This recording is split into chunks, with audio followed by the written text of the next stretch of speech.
I'm Héctor Cordero-Guzmán, professor at the City University of New York, School of Public Affairs. As the Occupy Wall Street movement was beginning to develop in early September, a number of colleagues started asking questions about how we could better use social science as a way to learn about the movement, to help the movement internally understand who it was reaching, what the positions of the different people that were involved in the movement were, what were their characteristics, both demographically, politically, socially, economically. And we began in collaboration with individuals involved in Occupy Wall Street, a project to document the characteristics of users of the website. In collaboration with the colleagues involved in the Occupy movement, we designed and developed a survey that we placed in one of the main websites for Occupy Wall Street, it's occupywallstreet.org.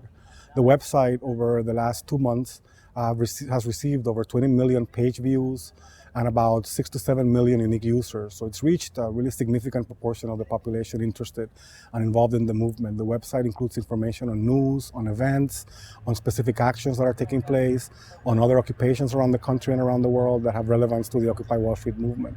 So it's a site that agglomerates a lot of traffic and a lot of interest. We put our survey up. The first version we put October 5, very early on in the movement, and we got approximately about 1,600 responses that gave us a really interesting picture of the demographics of the individuals involved in Occupy Wall Street. We learned, for example, that whereas there was a lot of people that were young involved in the movement, actually about 20 to 30% were people that were over 45. So it included people of a range of ages. We learned a little bit more about the education level of individuals involved in Occupy Wall Street. About 90% of them had some college experience. About 25 to 27% had some graduate school experience, which is somewhat consistent with what we know about other social movements. We learned that about a third of our respondents had children, about a quarter of them live with children. We learned that by now about half of the respondents are married. So in a way we were able, by learning about the profile of our users and the users of the website, to demystify, if you will, some of the images that were being portrayed in the media about this very complex, multi-layered social movement. One of the biggest stereotypes that the media has presented, and not just the media, because the media in a way simply repeats what other voices in society articulate. A specific political segment wanted to portray this movement as a movement of disgruntled, disconnected, unemployed troublemakers. And in our survey, we basically learned that about half of our survey participants were employed, another 20% were employed part-time, another 12% were unemployed. So the participation rate in the labor market of people involved in Occupy Wall Street was in fact somewhat larger or higher than the overall rate in the US population. Over time, we learned that the movement was attracting more and more retirees and people of older ages that were expressing concern not just about their own lives and livelihoods, but about the livelihoods of their children.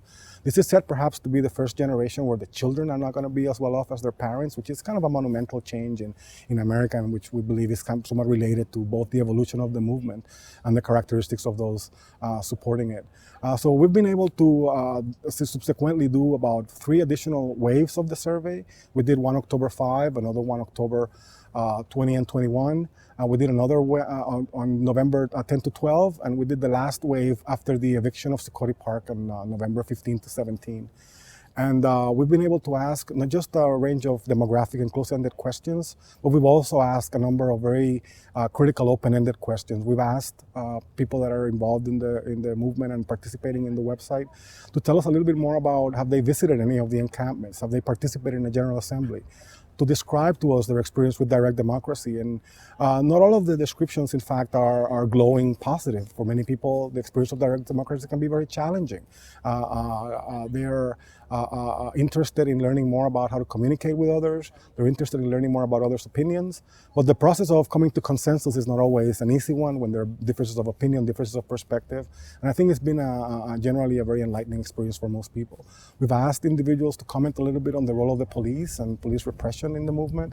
Many of them have told us in their answers that they believe that whereas the police have mostly been doing their job, in many instances they haven't necessarily acted in a way that was the most civil, the most conducive towards manifestations of free speech, freedom of assembly, freedom of movement.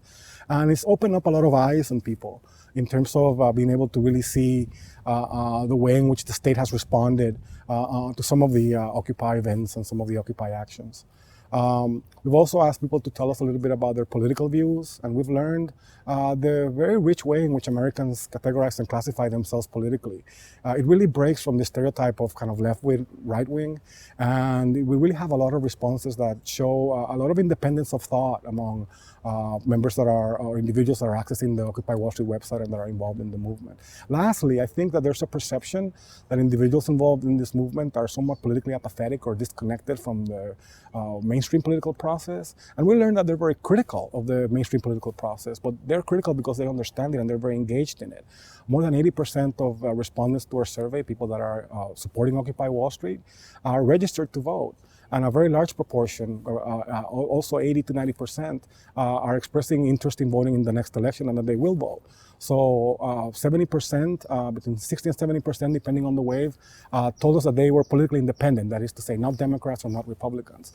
So what we've learned by doing this survey is that the movement has kind of captivated the imagination and the desires and the aspirations of a range of people, and that these are not people that are disconnected, marginal, or even marginalized. These are people that are very much at the center of society and that are articulating what they believe to be very specific concerns and that are reflecting on what they believe has happened to them and their families over the last 10 years.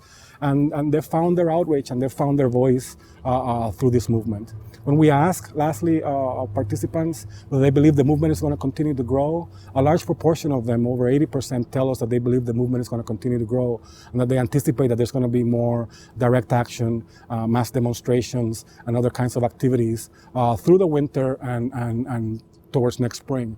There's an expectation that as the next election comes up, that the individuals involved in the movement and the individuals that are supporting it are going to make their demands and their claims a lot more visible, a lot more effective, and a lot more direct as the conversation around the next election heats up.